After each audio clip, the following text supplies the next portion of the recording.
is considered to be a very, very important personality. All the political parties, functionaries who are here present, they say, big welcome to every one of you. All the representatives of the National Institute who are here present, they say, welcome to every one of us.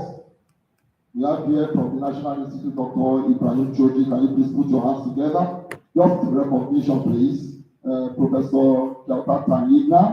We have Dr. Solomon Bushibe. We have Dr. Moritala Boke. We have Dr. Solomon Anjide. We have Dr. Nathaniel Urama.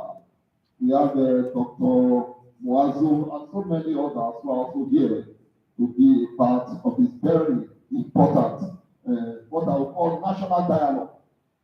Very important national dialogue, because what we are here to consider to discuss today is something that will advance our development as a nation. Before we continue, may I request that we rise up on our feet, every one of us, to take the national anthem. We are going to sing it. Arise, O compatriots, Nigeria's call, obey. When you are singing the national anthem, don't forget that we are singing Arise, O compatriots. Somebody was singing Nigeria, I said, no, where did you come from? Hallelujah. All right, shall we go? Arise, O compatriots, Nigeria's call, obey. To serve our Father's land with love and strength and faith. The labor of our heroes past shall never be in vain. To serve with heart and mind, one nation bounding freedom, peace and unity. Thank you very much for very good singing. Please be seated. Thank you very much. So we will commence the ceremony with a welcome address by the Director General of the National Institute, Professor Ayo Omotayo, who is ably represented at this meeting this morning by Professor Tung Pangsha, the Director of Research of the National Institute. Thank you very much.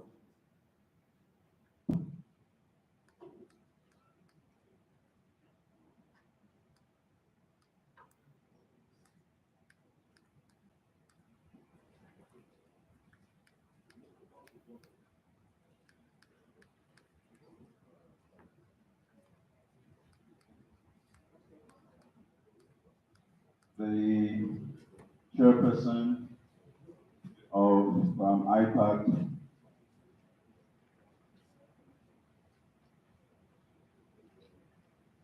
representatives of political parties here present, the keynote speaker. I'm told we are still expecting our development partners.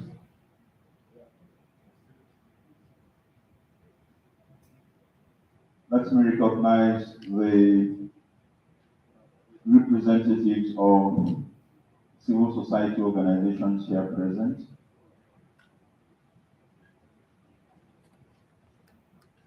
The Chief Operating Officer of the Political Party Center from the National Institute and his team, resource persons that have been assembled here today and who will play various roles, directing staff from the National Institute for Policy and Strategic Studies, fellows of the Institute, members and representatives of the security sector of our country here present. Let me recognize my president and the president of Nigerian Political Science Association, Professor Saliu, and other political scientists here, sociologists here, anthropologists here. I'm told there are chemists also here. Invited guests, ladies and gentlemen, members of the press, good morning. Good morning. The Director General of the National Institute for Policy and Strategic Studies, Professor Ayo Motayo, is not here with us this morning. He's engaged in an equally important assignment in the presidency, and so he has asked me to represent him here. And the speech that has been prepared, that he has prepared, I'll read. On behalf of the Board of Governors, management and staff of the National Institute for Policy and Strategic Studies, NIPSCO, I wish to welcome you to this meeting organized by the political party leadership and Policy Development Center of the National Institute for Policy and Strategic Studies, NIPSCO. Let me thank the resource persons who have been assembled here for accepting to assist us understand what happened before and during the 2023 national elections, and what has happened after the elections were concluded. Let me also thank the officials of INEC whom we've invited. I'm sure that representatives are here or will soon join us, for accepting to come and share their own experience.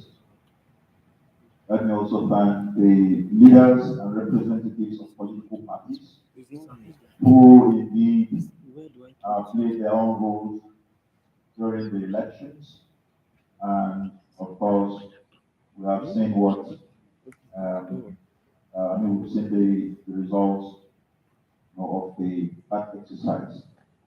Let me also thank our development partners, particularly the European Union support for democratic governance in Nigeria, for their friendship and the support they have shown us for a number of years now. And we want to put on record that they are the supporters of this meeting this morning. Our colleagues in civil society organizations whom we've partnered and we've organized programs, similar programs, I want to welcome you all. Let me also acknowledge and thank the Political Party Center leadership and the team that has organized this meeting this morning. Your Excellencies, distinguished ladies and gentlemen, since the establishment in 2013 of the NIPS PPLPDC as the Political Party Center, we've continued to serve as a beacon of learning and knowledge advancement aimed at building political parties into vibrant and functional key institutions of Nigeria's political system. The center has enjoyed remarkable support from IPAC in building the capacity of political party functionaries at national and subnational levels.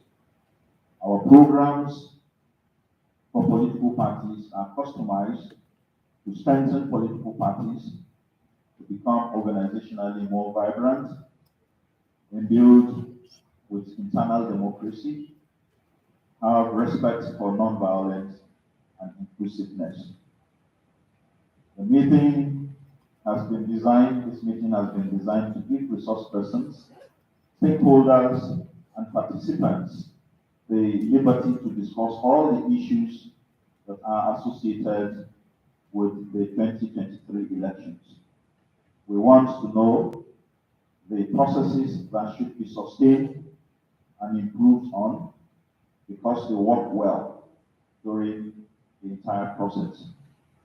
And we want to also know the areas that did not work well and which we should return to the drawing board in order to suggest revisions and or reforms.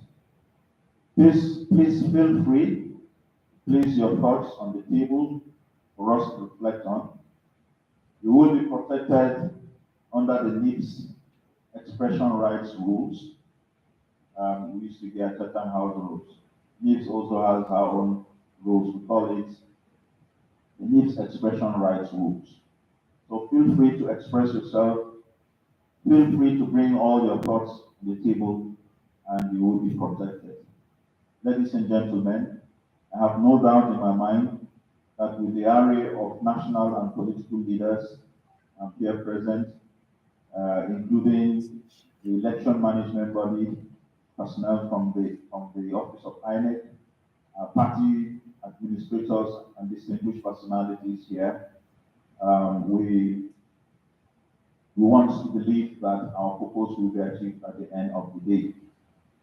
So while I wish you a successful summit, I wish to express our expectation that the partnership between the NIPS Political Party Center, political parties, particularly IPAC and INEC, and all other stakeholders in the electoral system will be sustained towards strengthening the electoral process in the future for the purpose of ensuring a free, fair, inclusive, and credible elections. Before I end, let me also add that I'm sure we saw what happened during the elections, and many of us will be having in mind ideas that we think we should go back to the drawing board in order to either revise the Electoral Act or revise or reform the electoral institution, or also think about how we can engage the process better. So that is our expectation, and we hope that before we leave here, we should be able to harvest ideas on how we can improve the entire process. In conclusion, Your Excellencies, distinguished ladies and gentlemen, I wish you a very fruitful deliberation. Thank you very much, and God bless.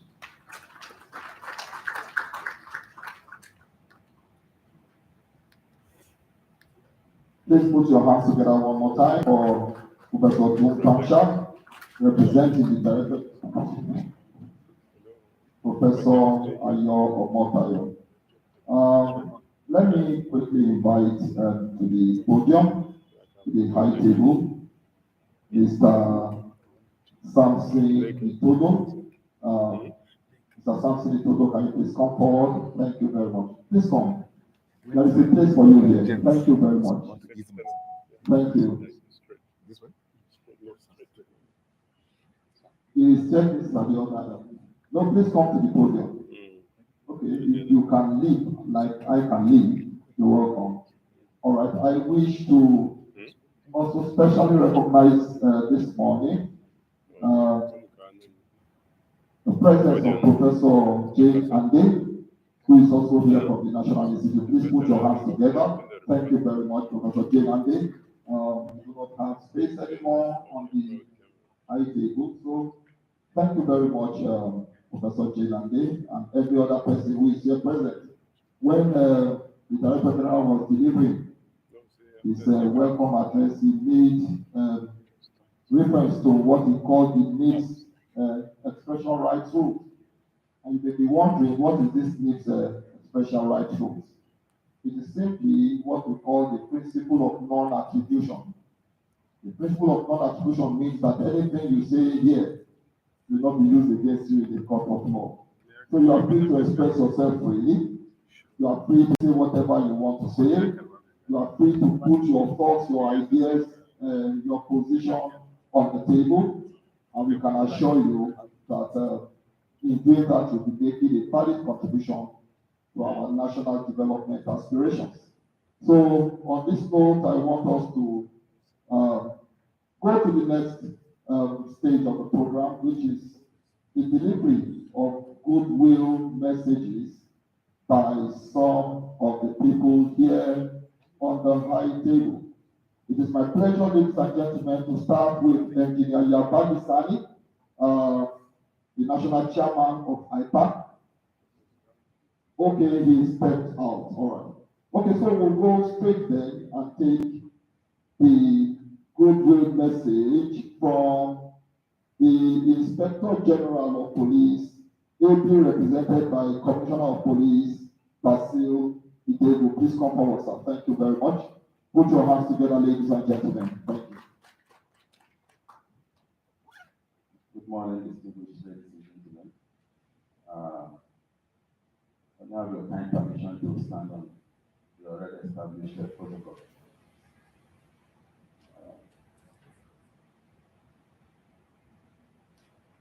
It is with great pleasure that I stand before this honorable gathering that seeks to discuss the just concluded 2023 general election and the future of democracy in Nigeria.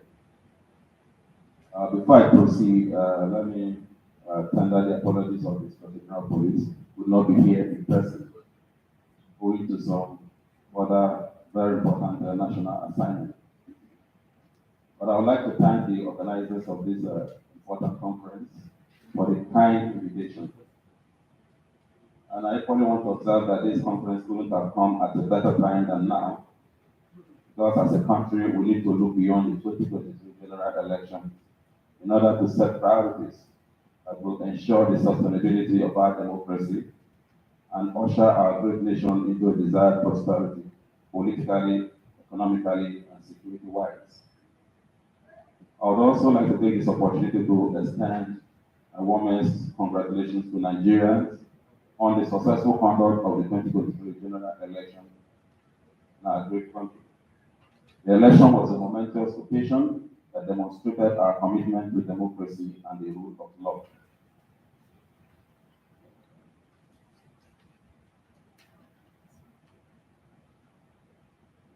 Equally, I would also like to congratulate all stakeholders, including the security, intelligence, and other government agencies, as well as our traditional and religious institutions and well-meaning Nigerians who participated in the peaceful conduct of the general election.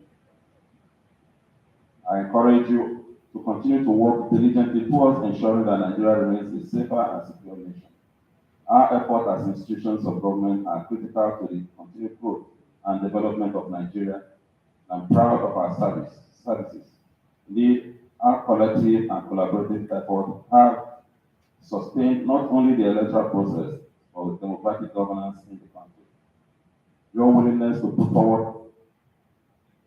yourself forward for public service is a testament to your commitment to the development of our great nation. I urge each and every one of us seated here today to continue to work together towards enhancing the progress of the country. Now that the general elections are over, I want to implore citizens of this country to put aside their political differences and come together as one people to build a stronger, more united and prosperous Nigeria. To the agencies of government, particularly the Security and Intelligence Committee, I urge you to remain vigilant and committed to the task of ensuring safety and security for all Nigerians. Let me also add here that your commitment to the safety of voters, election officials, and materials during the just concluded election has contributed to the positive outcome of the electoral process. The professionalism, discipline displayed in the face of various challenges before, during, and after the election helped to mitigate electoral violence and other situations which would have truncated the electoral process. Let us continue to work together to build a country where peace and security will be guaranteed for all citizens. As a nation, we have continued to have challenges, but I'm confident that with the spirit of cooperation and unity, we can overcome them and build a brighter future for ourselves and future generations. Having a free, fair, and credible election would not only allow us to maximally reap the dividends of democracy, but also guarantee the future of our democracy.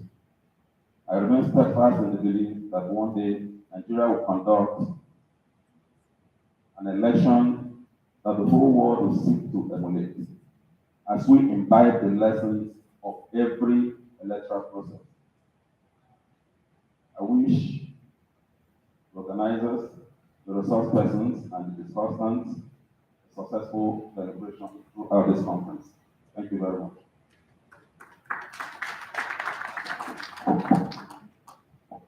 Thank you very much, Inspector General of Police, ably represented by CP Ibegu. Please put your hands together one more time, ladies and gentlemen.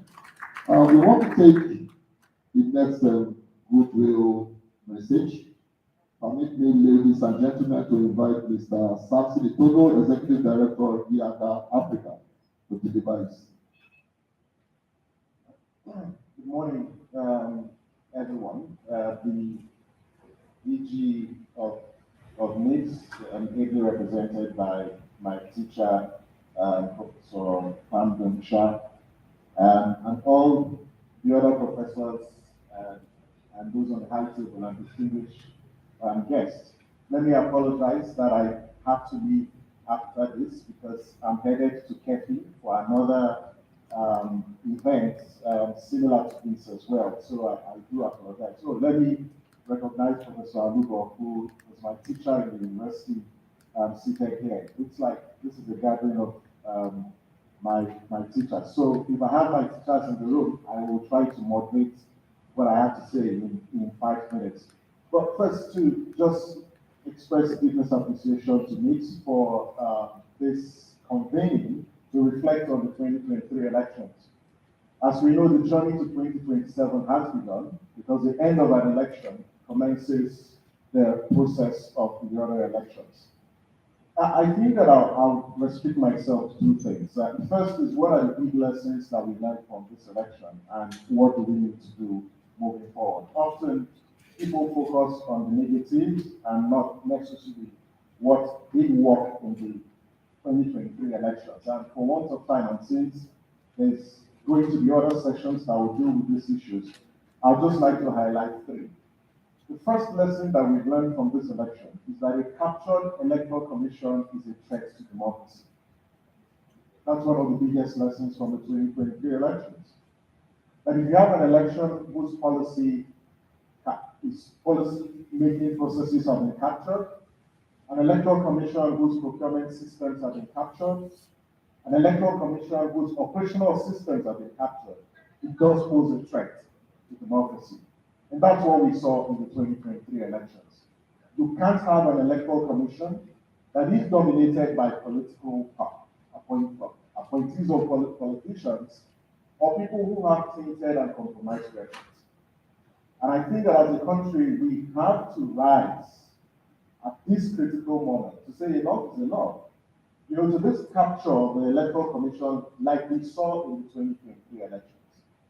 I don't know how you expect INEC to deliver credible elections if the electoral commission or if the managers of our electoral commission are people who are known, you know, to be either aligned to a political party or people who we know have compromised records. There's no way you would have credible elections in those kind of circumstances. And this is what happened in the places like Adamawa. This is what happened in the places, you know, like either Sokoto or Abia. But good have been, INEC did respond and took some remedial actions. But I think it's important to underscore the fact that when you have an electoral commission that is captured, you know, by politicians, it does pose a threat, you know, to democracy. The second big lesson is that electoral technology is not a silver bullet. You need more than electoral technology to deliver credible elections. You need human beings who uphold the principles of integrity, you know, to deliver elections. Because for the 2023 election, and this is our view, that technology didn't fail in the 2023 election. What failed? The human factor. And so, if there's something we need to learn, is that yes, we can have the best of technologies. If you have human beings who are compromised, human beings who are determined to subvert the process, there's no way technology will deliver on its expectations.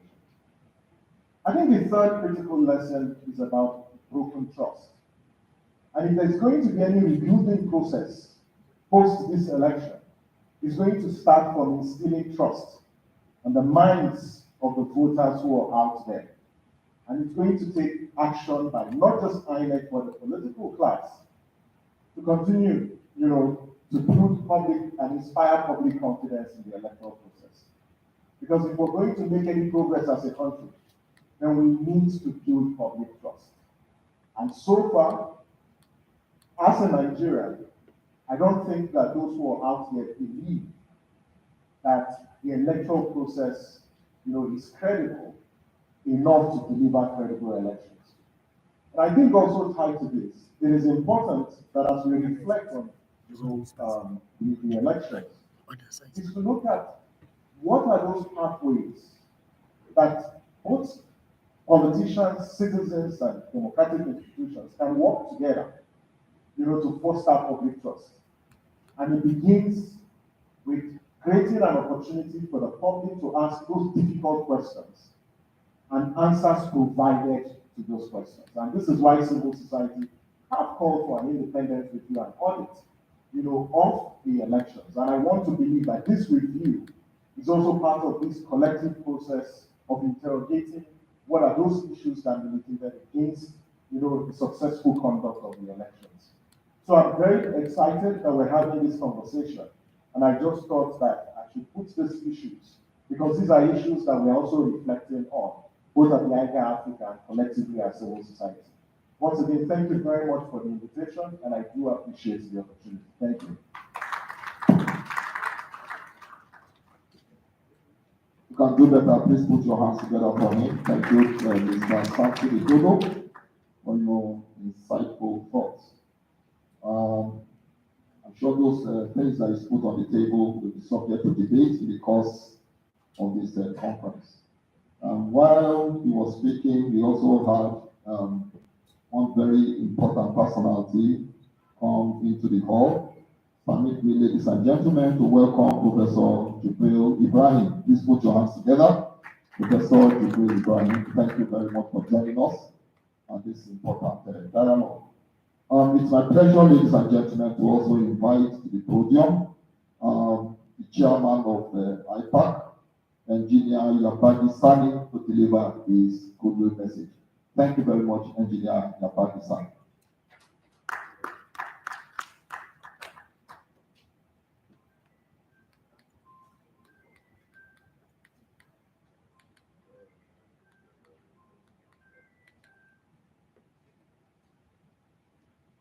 The party leaders here present, the organizers of this very important program that is NIPS. And as we were told, this was done in collaboration with Political Party Leadership and Policy Development Center. So we want to thank you very much for inviting us.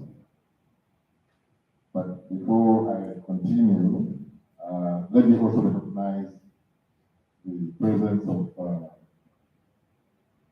the erudite professors who are here to take us through the experience of 2023 elections and what we should take away, and the perspective, and perhaps the possible solutions that we can apply to the identified problems. I also like to recognize the presence of the representative of the ISG, and most importantly, ladies and gentlemen who are here, I'm sure anybody who is here today is here because he's a compatriot, he's committed, he's passionate, he wants democracy to survive. Because the theme of today's discussion is just that. How do we ensure make it better? I haven't seen the general election, the outcome. Like I said, these programs are supposed to have been organized, I'm sure, in partnership with political parties who, in fact, are the key stakeholders, because everything we're going to discuss here, I'm sure, is going to center around what we did and what we didn't do as political parties or politicians. So it's our imagination that this program was packaged without our input. I got to know about this program when the invitation letter came that we should attend. Some of our members did not take time to this. They in fact wanted to not attend this gathering. Because I don't know whether it was an oversight or it was intended to show the kind of measured respect that you have for the political parties or the politicians in this country. And if you must know, in the political parties, we have professors, believe you me. We have people who are well respected in their chosen field of endeavor. Who can, and in fact, as a matter of fact, as IPAC, we were already organizing a program like this. And we are just on the verge of sending out the letters when we receive this one. So I'm saying this because it does not portray the kind of partnership that I'm sure was intended when this center was established, that is championing this cause today. So I would like, as we move on, corrections are made so that we will always get the best out of these kind of important gatherings.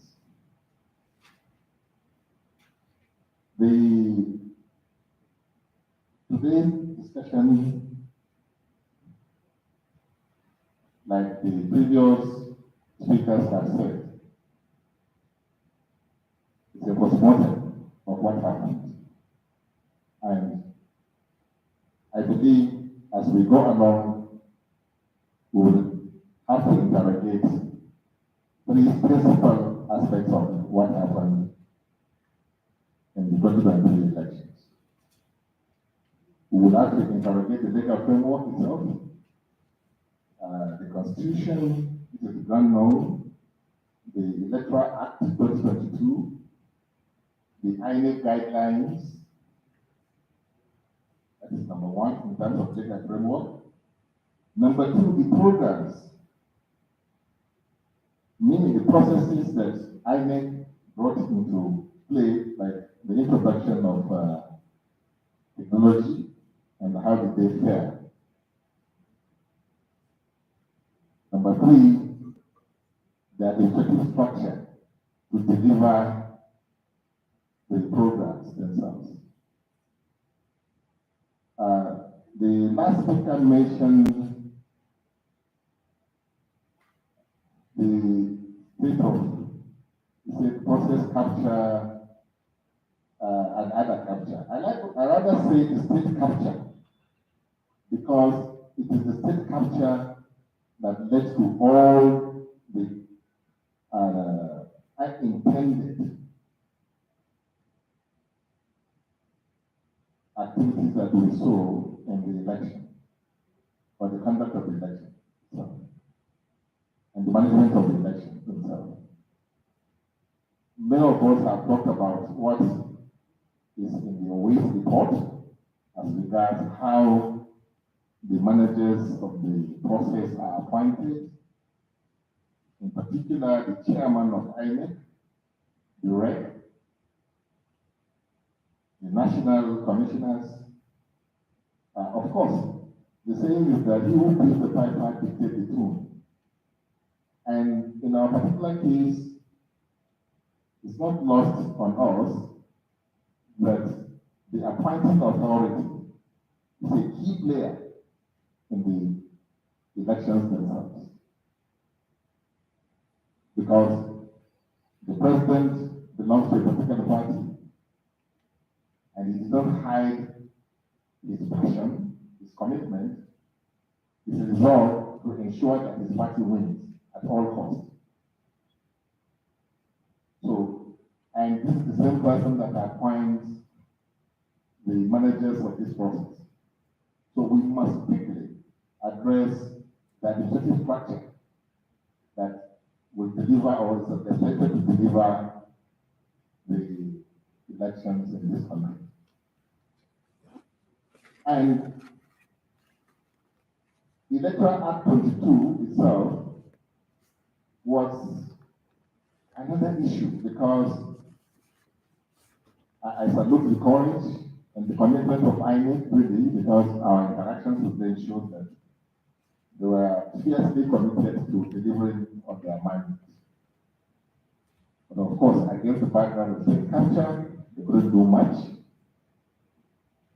But there was also another bill that, for one reason or the other, did not see the light of the day, which is the Electoral Commission Offences Bill. Perhaps that will also have established the legal framework for dealing with some of the infractions that we witnessed. And the most important aspect of the process itself is the beavers. The beavers on their own, that we have all accepted, is in fact, I think, one of the best developments in terms of introduction of IT, that is technology, in the process of elections. Because it worked very well when it was applied in ensuring that you don't have multiple voting. People were accredited. But it is not perhaps contemplate a situation where the beaver is really bypassed, as witnessed in most of the cases that will happen. Another gap that we saw in the process itself of the total play elections is the fact that the most important aspect of the elections, which is the collation of the results, was left out of the innovations that INEC brought in terms of making it automated. And like the saying goes, it's not those who cast the votes that determines the winner, but it's those who count the votes. So one would have thought that the IRL should have been connected to a system that would collect these results, not allowing the manual process of taking the results from the polling units to the collection centers to still be there and expect that human beings will not take advantage of that lacuna. So I think going forward, we need to interrogate and see how the automation of the accreditation can be extended to the collation, not only to capture the voting itself at the polling unit. Because voting, yes. As political parties, and at level of IPAC, like you know, we're here to ensure that democracy prevails. And our joy today is that democracy indeed prevails in this country, because that's the only reason why we're gathered here today to discuss how can we do it better. We all recognize the fact that the journey is not a destination. Where we are today is a milestone, and we can make it better to get to where we want to be.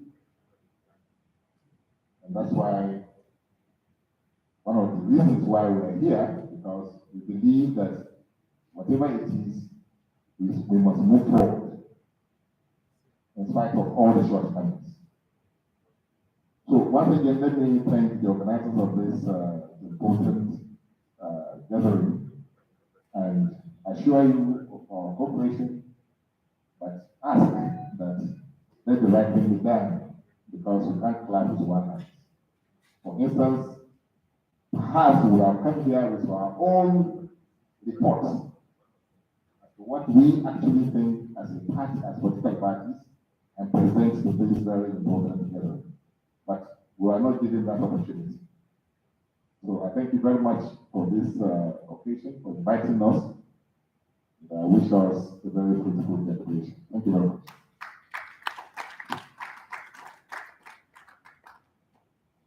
Thank you very much. Please put your hands together for him one more time. Thank you. Thank you, Engineer Yababi Sani.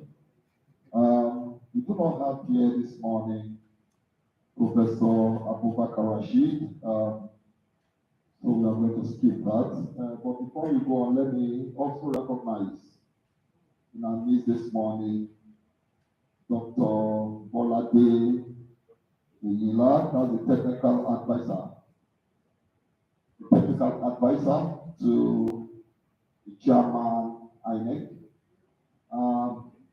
Do you want to join us on do you want to deliver a goodwill? All right. Professor Bolade Iyila, please pardon me. We also have here Dr. Akinbulu of the Institute of Media and Society, who has also come to join us at this very important ceremony. All right, so we've taken all of the goodwill messages. We are going to proceed with a very important part of this very important conference. And it is my pleasure, ladies and gentlemen, to invite Professor Okechukwu Idiano to deliver a keynote, after which we can proceed with the rest of the conference. Thank you very much, sir. You're welcome.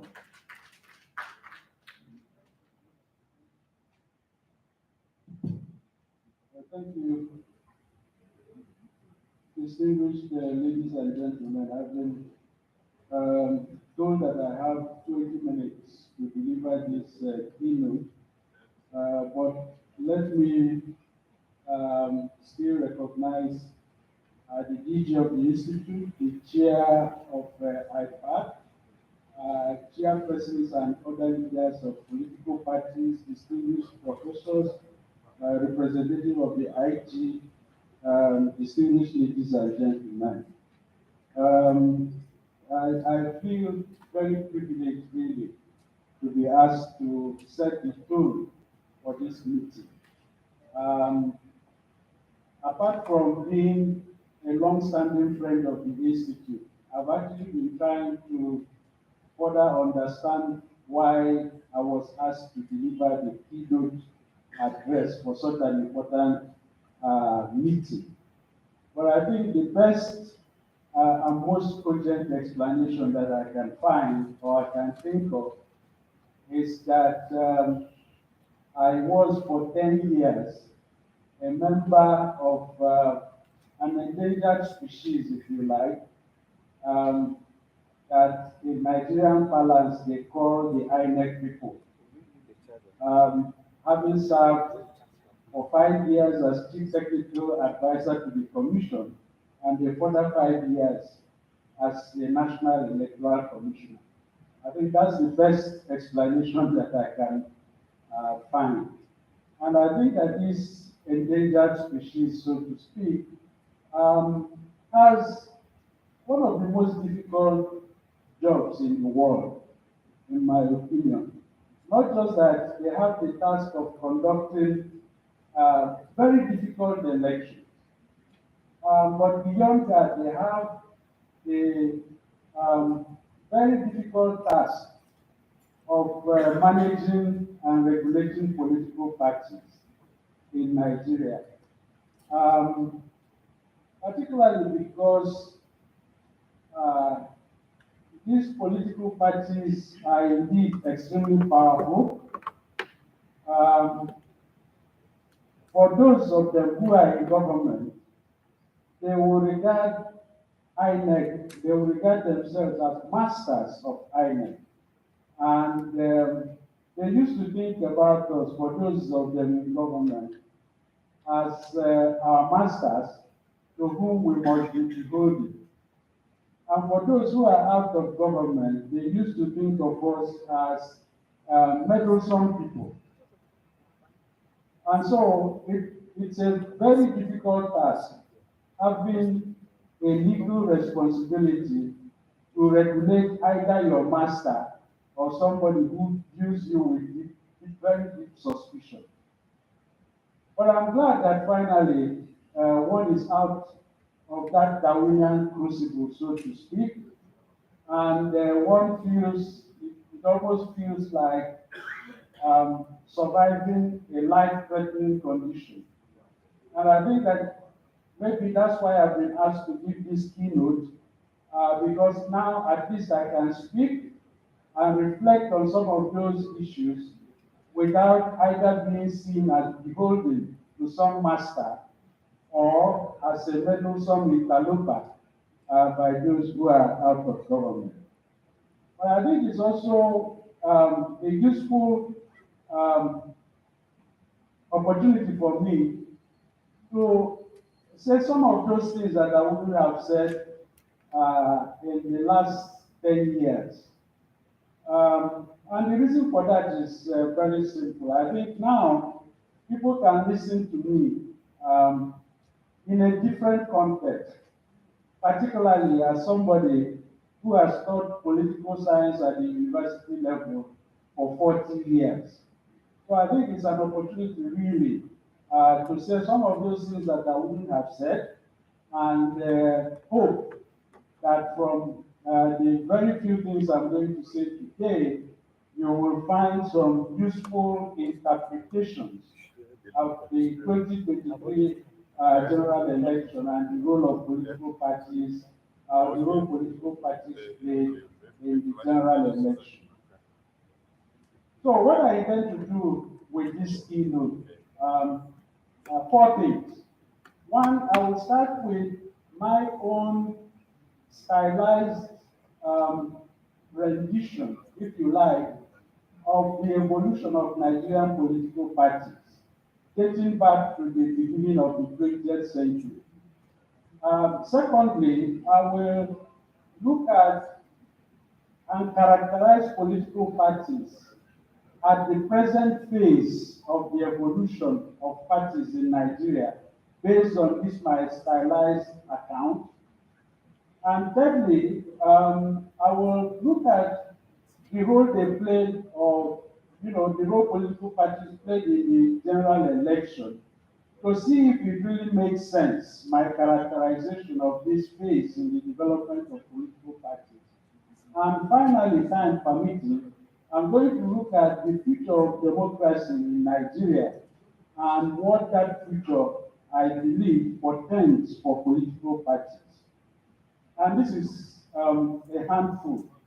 But let's see how it goes. I think my own reading of the history of evolution of Nigerian political parties is that they have evolved over five distinct phases.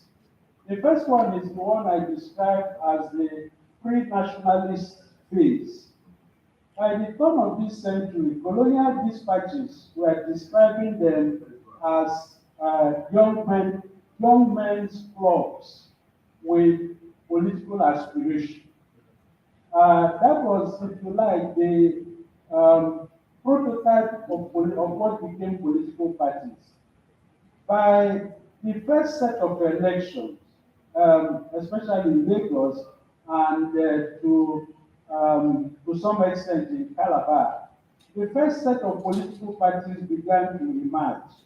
And I call this phase the nationalist phase, when they were expected to lead the freedom of the push for freedom of the country, to freedom of the country, and not just to be people who contest for power in Lagos and Calabar, but aspirations to take this message of independence, of freedom, of nationhood to the rest of the country.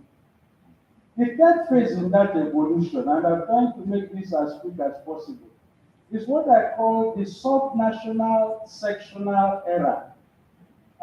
When these political parties became, if you like, proponents of regionalist interests, of ethnic interests, and all sorts of subnational primordial positions. And that was why by the time in 1966 that the First Republic collapsed, political parties were widely accused of being, the major forces in the disintegration of the First Republic and therefore the civil war that ensued. But not surprisingly, the next phase, which I describe as the national phase, the emphasis was to reconstruct political parties in such a way that they are no longer regional and sectional, but rather national organizations that will set the country on a path to unity, on a path to economic development. And so there was a distinct attempt, if you like, to homogenize political parties, to make them look in a certain way, in a certain national way. And one of the things that happened, and I think this is very, very important, is that political parties were then, if you like, constructed in certain ways that they began to look alike, they began to think alike, and they began to subscribe to the same political ideas. And these ideas were built on three pillars. One is the pillar of national unity. Second is the pillar of market economy. And the third is the pillar of liberal democracy.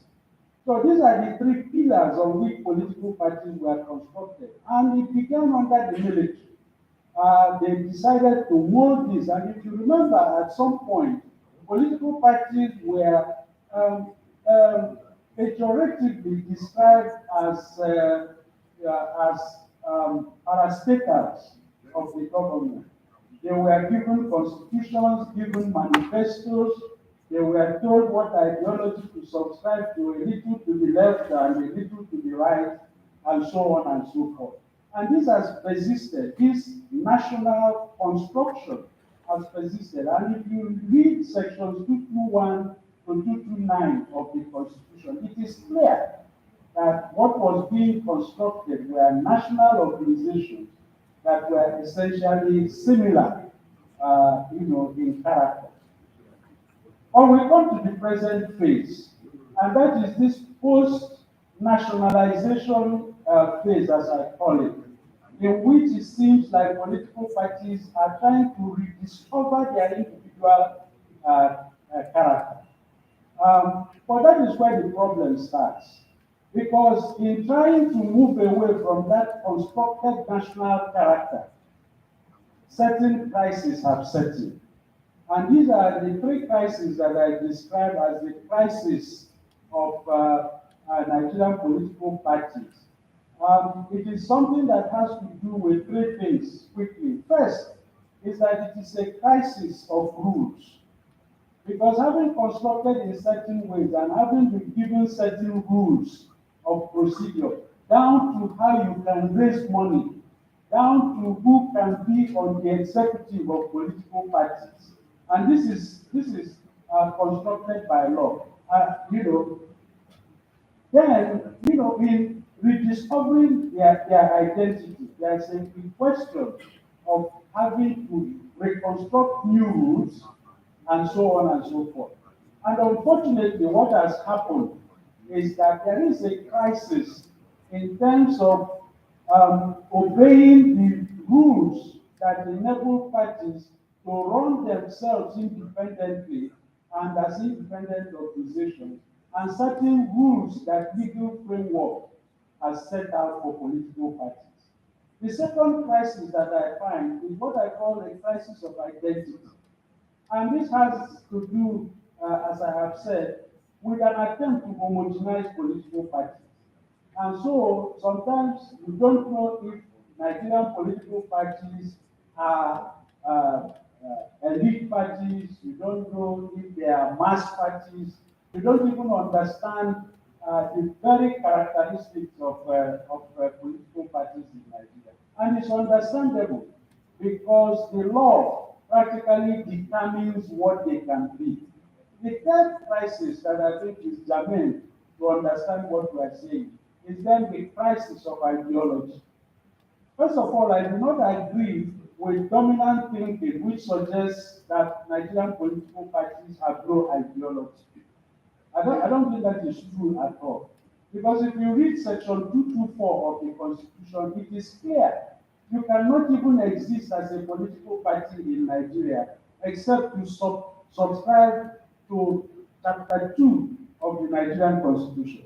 And chapter 2 of the Nigerian Constitution clearly sets out the ideological basis, not just of the country, but for political parties. And as I have said, it's what I describe as Nigerian liberalism, which is built on the idea of national unity, the idea of market economy, and the idea of liberal democracy.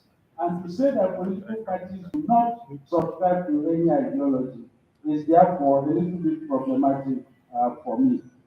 Having painted this history and identified these three crises, I think the next question for me, what are the effects of this post-nationalization phase on the functioning of political parties? I think it's very important. I can identify four effects of that.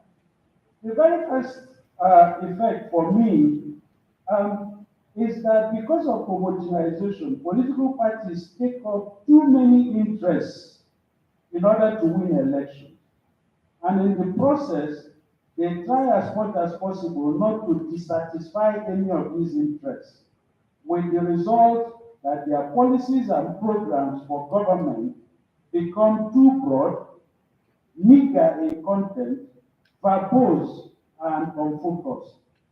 They are also torn internally by these numerous, usually competing interests. But paradoxically, in my view, in an attempt to resolve these internal contradictions, the big parties, so to speak, will essentially focus on traditionally big issues, leaving out many emerging and new issues unattended to. And that leads me to the second effect, and that is the effect of repeated emergence of movements and both political and social movements that are trying to find some expression within the political formation. Because, as I have said, homogenization creates a whole array of issues that are not addressed. And citizens then mobilize from time to time to give political effect to these issues. So the second effect of this is that especially the big parties move to the center of the ideological spectrum because they have become ideologically indistinguishable. Non-centrist and extreme interests, so to speak, both on the left and right of the ideological spectrum, then attempt to form separate parties. On paper, the political parties will appear as national, but actually, they will try to meet national conditions imposed by law. But this will also lead to a proliferation of parties trying to capture some of these unaccounted for interests. Another dimension of this proliferation, if you like, if I may call it that, is that many parties become the pet projects of big politicians who keep them as their fallback position in case they lose in the power struggles within the major parties. The smaller parties therefore become the satellites of the bigger political parties. The third effect of homogenization for me and the attendant bypassing of new issues and non-centrist interests is a tendency for political movements, as I have said, and social movements seeking political intervention to become more frequent. This is what some political scientists have described as the emergence of the publics. They may pursue single or multiple interests, and their strategy is usually to use the streets, meaning marches, demonstrations, and sometimes violent confrontation with political authorities. We have seen this in Nigeria in recent times. For instance, the pro-fuel subsidy movement in 2012, the End SARS movement in 2020, and the broad coalition that became known as the Obedient movement in 2022. They become politically active through what I call political channeling. By this I mean that these movements channel their demands not directly to government, as would be the case normally, but through a political party or a candidate. The final effect of homogenization, in my opinion, and the political crisis, and the crisis of political parties, is the rise in what I call vested interests, both within parties and as cliques outside of parties, as lobbies and as influence peddlers. I think that this will find their strongest expression in the role of big financial donors to political parties and candidates, especially in presidential elections. And given the amount of money required to run elections as they currently are, as national projects, in the face of the multiplicity of interests to be assuaged in the post-nationalization homogenization phase of political parties, vested interests and moneyed interests will definitely rule our political system. Let me then quickly go to the lessons from all this from the 2023 general election. I think the election will continue to divide opinion among Nigerians and non-Nigerians alike. It seems to me that dominant opinions have been characterized by extremities, such that the election was either completely flawed in some views, or they are perfect in other views. In fact, I think we have to be a little bit more nuanced in terms of assessing the 2023 election. These extreme positions do not help very much. I think we should remember that it is now widely accepted that elections are more than what happens on the election day. There's a whole process of preparing the election, and that is why people have come to conceptualize the electoral process as a cyclical process consisting of a pre-election period, an election period, and a post-election period. And it is also widely accepted that in each of these periods, you have several activities that have to be conducted, not just by the Electoral Commission, but by stakeholders generally. And at the end of one election heralds the beginning of the next electoral cycle. But in my own conceptualization, I will try to even complexify that more. And that is to say that if you look at each of these activities in these three phases that I have talked about, you can also think in terms of preparation for each of these activities, the delivery of these activities, and of course the evaluation of each of these activities. So what that means for me is that if you have three activities to be completed in, if you have three activities, you are actually dealing with nine separate, activities. You have to prepare for the activity, you have to implement it, and you have also to evaluate it. So take something like registration of voters. People do not realize that by the time CVR is rolled out, there are at least several distinctive issues that you have to deal with. You have to plan the CVR, you have to procure for the CVR, you have to train staff for the CVR. So only for the CVR, the continuous registration CVR, you will have several sub-activities that you have to deal with. Why am I saying all this? It is to point out the extensive deployment and the extensive planning that goes into each election. And what will be good for a gathering like this in assessing the election is to look at all these phases and all these activities in order to have a balanced view of how the elections actually went. But this is not to deny that election day is probably the most critical day on election. And therefore, what happens on that day is where all the focus will be on. But I think that if we are looking at the future and not just the past and the present, we should be having a more comprehensive perspective if we are going to evaluate the election.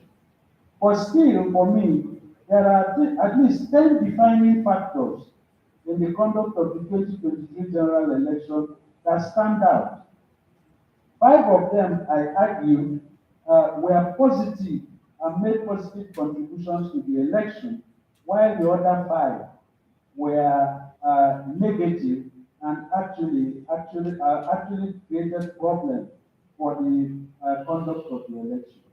For the positive ones, I think first, the new legal framework, especially the Electoral Act 2022, was a very positive factor. Not only did it make it possible for the Commission to get its funding 1 year to the election, it also dealt with the thorny issue of election technology, which allowed the Commission to apply whatever technology it deemed fit, in addition to a number of other things which I hope during your discussions you will identify and interrogate. Two, early planning for the election by the Commission. Both the strategic plan and the election project plan were all done by the Commission in good time, because there is no alternative to proper and early planning. I think the third positive force for me, or factor for me, is the application of new election technology.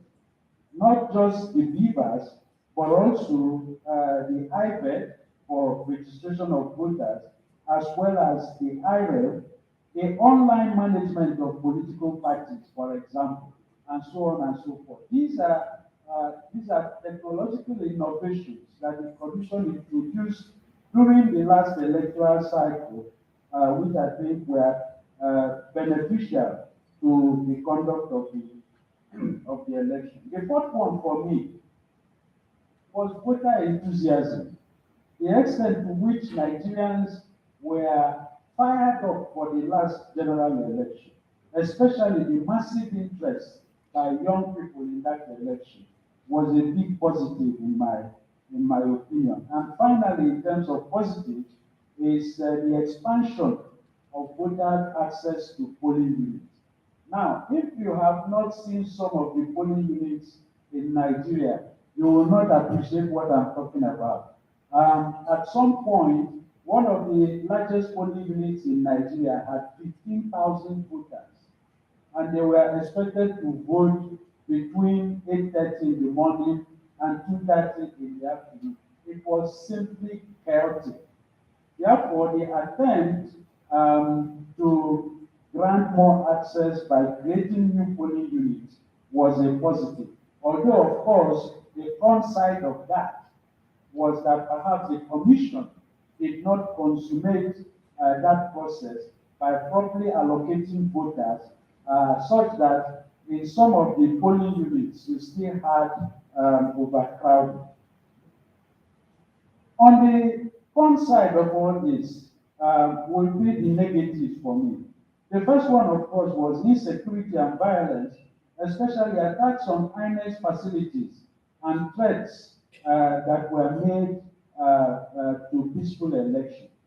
The second one for me would be the instrumentalization of ethnicity and religion for electoral purposes by politicians.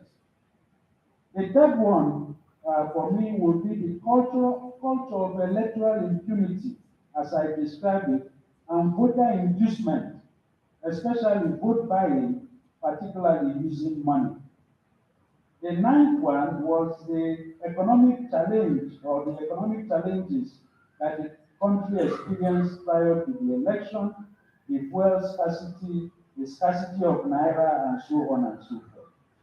The last, in terms of the negatives for me, which I must say I was very reluctant to raise, but which I have to raise all the same, because at least nobody's going to accuse me of being sour grape, is the large and mostly late turnover of critical personnel of INEC, especially national and resident electoral commissioners, and the quality of the people who replaced them.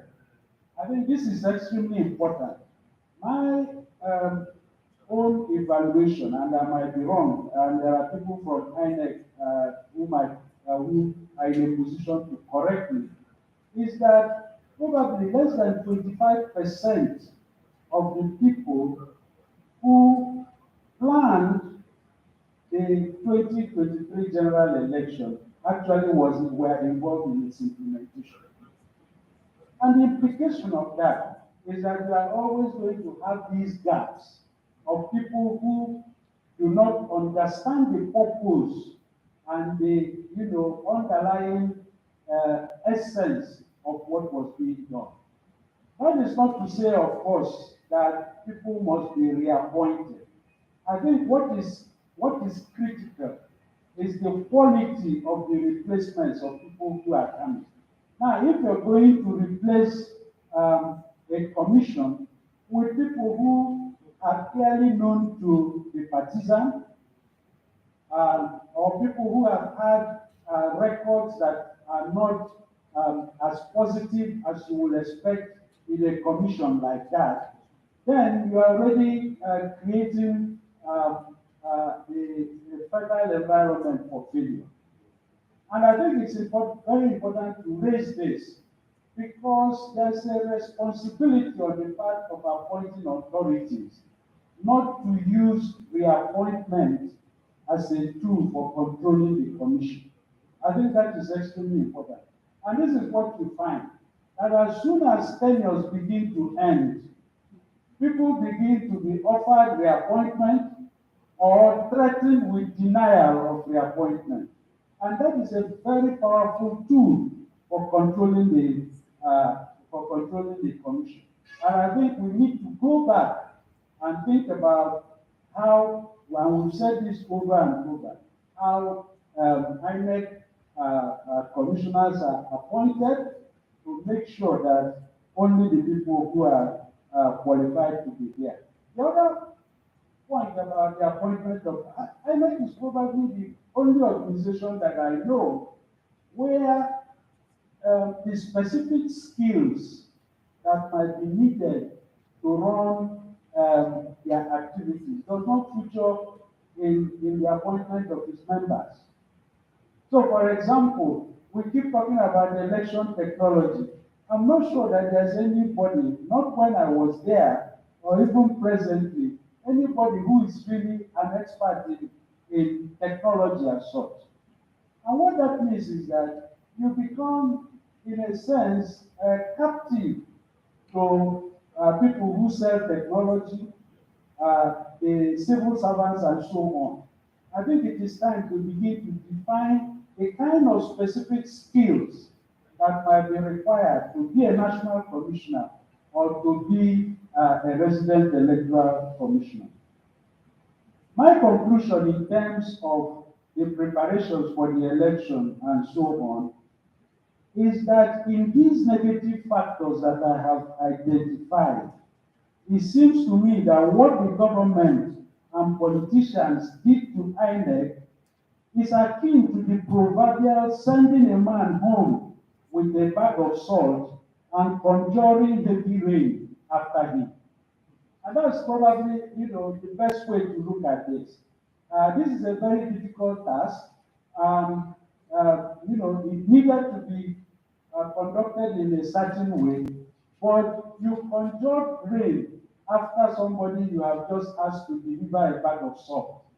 And that is really problematic. And I think we need to go back to, some of those things that happened during the election, especially some of these negative factors that I have talked about. On the outcome of the election, I'm a little bit more reluctant to talk about that because some of the issues are already sub judice. But there are two unhelpful perspectives that I must point out, which are making the rounds. The first are those who believe that the elections are flawed because their preferred candidates did not win.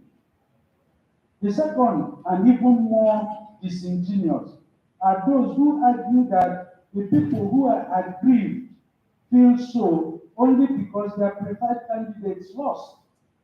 Neither of these is actually helpful to our democracy. I think that the tendency to portray those challenging the outcomes of the election in court as bad people or people who dislike or hate Nigeria is not, is not helpful at all.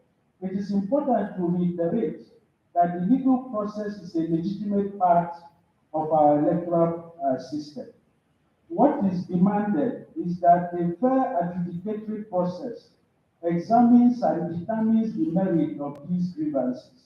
In fact, as inconvenient as election adjudication may be to some people, my experience is that it has been a fertile soil for electoral reforms and improvements.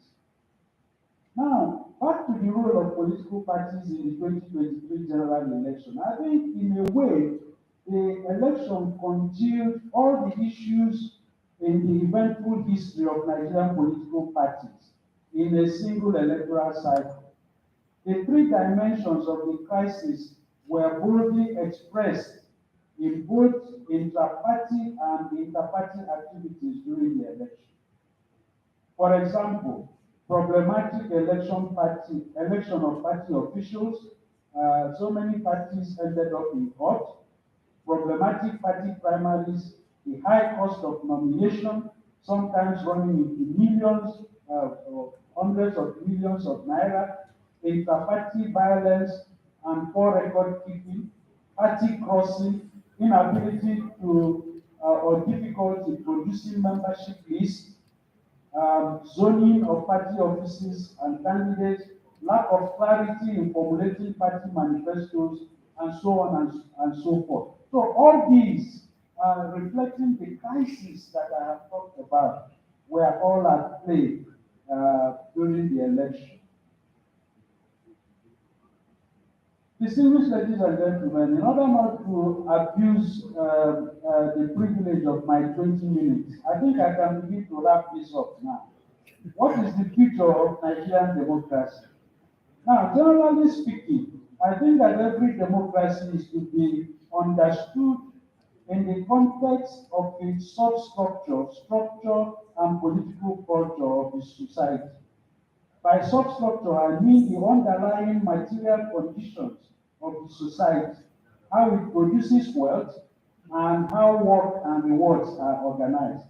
I think there's something that the Greeks found about democracy that necessitated or that led them to believe that certain material conditions are necessary to be a full citizen and to participate in the democratic processes in your society. There is a clear connection between strong democracies and fair and equitable work and reward system.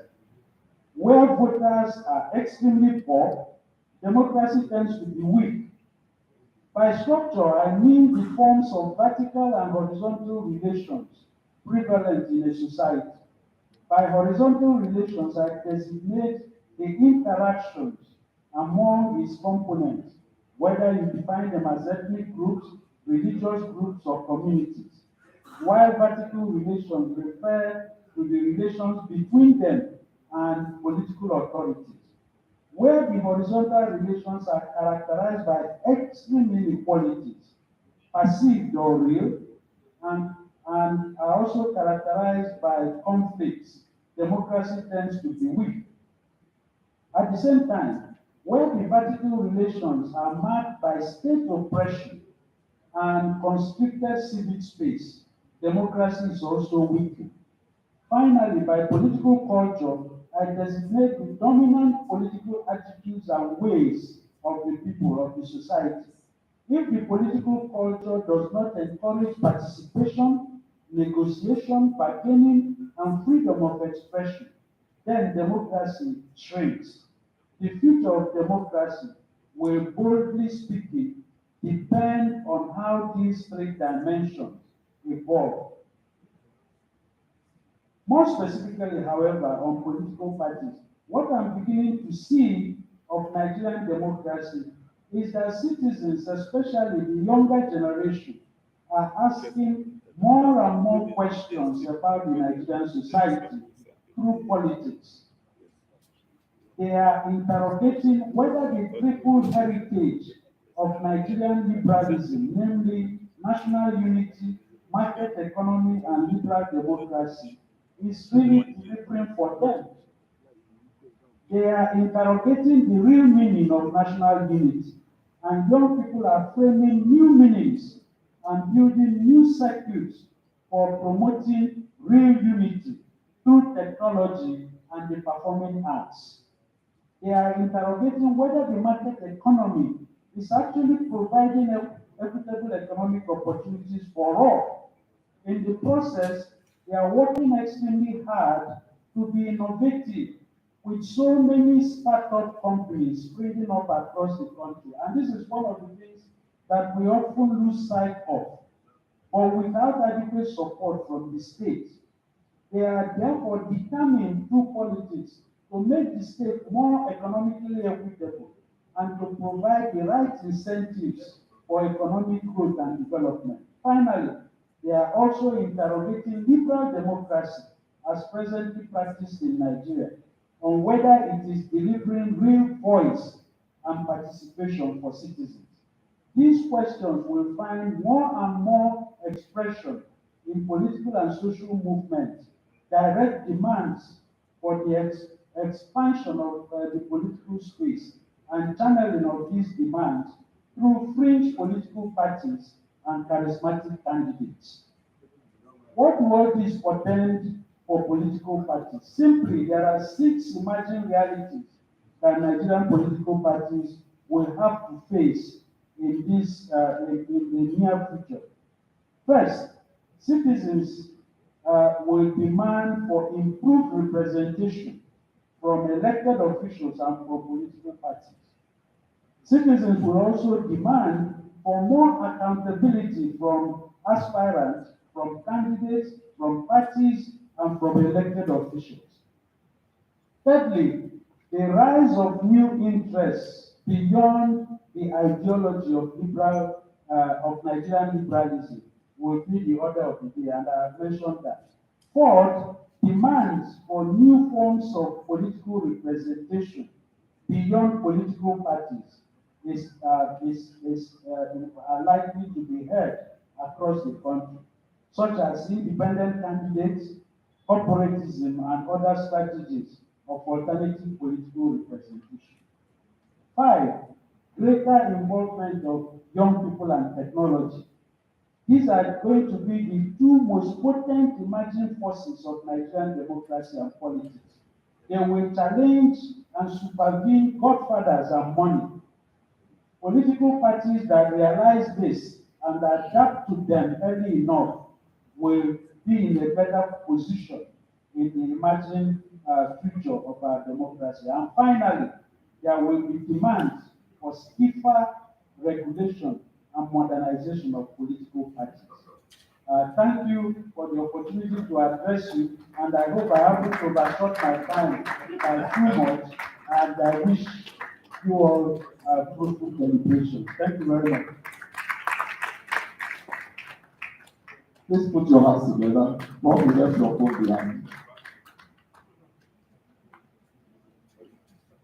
All right, thank you very much, Professor Okechukwu Ibiano, for those bold comments, those bold observations. I'm sure we're taking notes, and I'm sure that during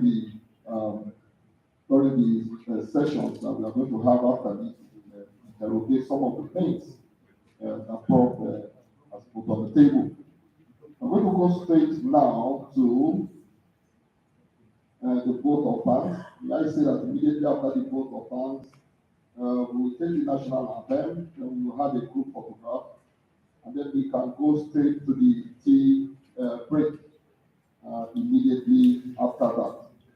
Let me recognize, before we go on, ladies and gentlemen, the presence of Mr. Jake Ebele of TAF Africa, who is here with us. Thank you very much. You're welcome. Let me also recognize the presence of Ophelia Pijabi of the National Women Trust Fund. You're welcome. Thank you very much for coming. So we're going to take the vote of thanks now, and to lead us in taking the vote of thanks, permit me to welcome Professor Leonard Pua NNI. Put your hands together, ladies and gentlemen. Thank you.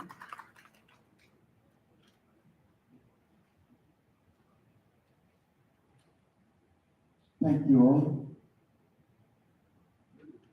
and good morning. Mine is straightforward. Thank each and every one of us. Let me start by saying thank you, DG, and the coordinator of the Political Party Center. Thank you, esteemed guests, professors, political actors, political leaders, and scholars. Non-governmental agencies that are here, ladies and gentlemen.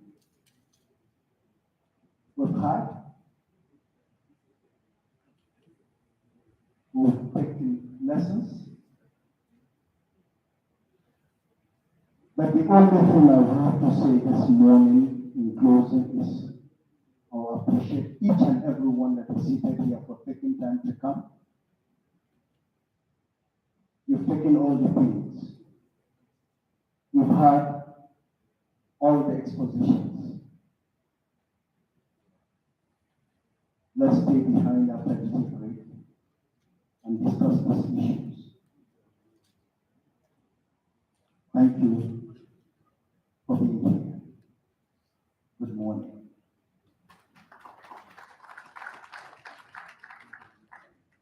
Thank you very much, Professor Pua.